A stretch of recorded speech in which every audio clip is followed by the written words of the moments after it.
Hey YouTube, what's going on? Now, I've just finished my second playthrough of Rise of the Ronin. Played it when it came out, had a really good time with it, and this year I've been on a Team Ninja binge.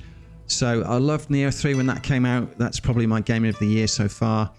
And then I really fancied playing Wolong after that, so I did. Had a great time with that. And then I thought, you know what? I really fancy playing Rise of the Ronin again. So I wanted to share my thoughts with you on the game because I think a lot of people have missed out on this or passed it over, really because of the reviews it got when it came out. I don't think it was fairly reviewed. I think there was quite a big difference between journalists and content creators' expectations of what the game was going to be versus what it was actually trying to be. And there was a lot of noise about the presentation of the game, specifically the graphics, and some claims that the combat was heavily simplified too. I don't think those views are accurate, so that's what I want to go into today. So let's start with what the game is and what it isn't. So it's not Neo 3, which I think is what a lot of people were hoping it would be when it came out.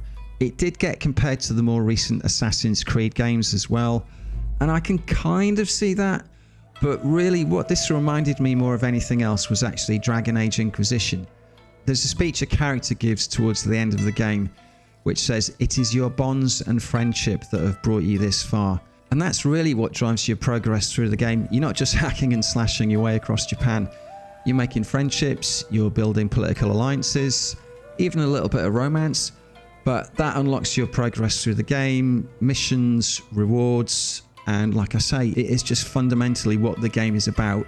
The story and the setting and the world are really important too. Much more so than other Team Ninja games where they serve as a backdrop. In Rise of the Ronin, they really are front and center. Very similar to Dragon Age Inquisition. So yes, it's an action RPG, but the balance is very much towards the RPG elements. Not just things like experience points and weapon upgrades, but the role that you, your character, is playing in shaping the future of Japan. One of the really cool things about the game is the historical setting. So this is mid-19th century Japan, an era that we don't see very often in video games or movies. And it has vibes similar to the Red Dead Redemption games. So there you're seeing the last days of the American West. Here it's the last days of the Shogunate. You start the game as one of two Blade twins, members of the Veiled Edge, which is an anti-Shogunate resistance group. You're sent on a mission to assassinate a US naval officer called Matthew Perry, who was a real historical figure. He's been sent to Japan to persuade it to open up to the West. The mission goes wrong, and at the end of it, only one of you can escape. So your Blade Twin sacrifices themselves to save you. Shortly after you've escaped, you discover your Blade Twin may actually still be alive, and that's what begins the main story of the game, where you are trying to find them, and in doing so you get involved in all this political intrigue, and you can choose to side with pro-Shogunate or anti-Shogunate forces. It really is great, and like I say, it's a period that doesn't get covered very often, and I found it fascinating. Now let's talk about the technical state of the game.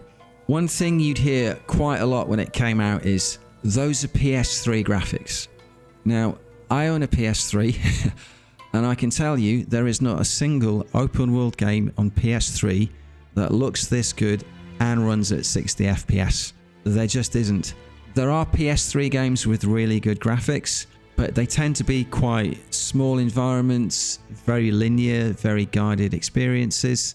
The open world stuff, really low resolution on PS3. They've all got the piss filter applied, and they can barely hit 30 FPS, let alone 60. You have to remember that open world games are a lot more demanding to run. Bigger environments, you've got day-night cycle, weather systems running in the background, longer draw distances, more NPCs walking around. It's just a lot more demanding. So I thought the PS3 criticism was ill-informed. Really, I'd say the graphics are PS4 standard, though I would say most PS4 open world games, certainly base PS4, don't hit 60 FPS. And if you think about games this gen, Dragon's Dogma 2, the technical issues that had, even Elden Ring, I don't think this game is actually that bad. It's no Ghost of Tsushima, it's no Ghost of Yotei, but I still think it's a fine looking game. The character models are really good. The world is colourful. There's some nice lighting effects, particularly indoor environments. So yeah, I just don't get the criticism the game received. Maybe the price had a lot to do with it. So it was 70 quid in the UK. Maybe if it had been priced around 50, the reception might have been a bit more favourable. I think the art design is really good. The world is certainly attractive to look at. It has a kind of Shenmue vibe to it, which I really like. And the game is actually really good at rewarding you for exploration as well. Each area has lots of things to do, like collecting cats or visiting shrines, taking photographs, taking down fugitives, capturing enemy outposts, and you get item rewards and skill points for doing that. You also earn skill points from defeating enemies and building up your XP. There's then a separate karma system, which you also build up from defeating enemies.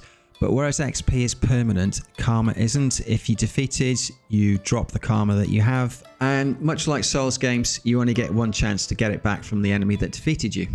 You invest the skill points into 4 different stats. There's strength, dexterity, intellect, and charm. Each of these stats has its own skill tree where you can unlock passive benefits. So for example, doing more damage, taking less damage, better healing, more ammunition, being more stealthy, or you can unlock new abilities as well. There's some really neat touches in the game.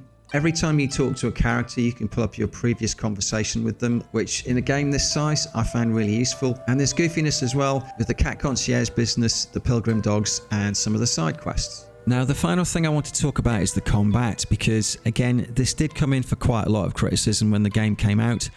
Some people felt it was stripped back and simplified compared to other Team Ninja games.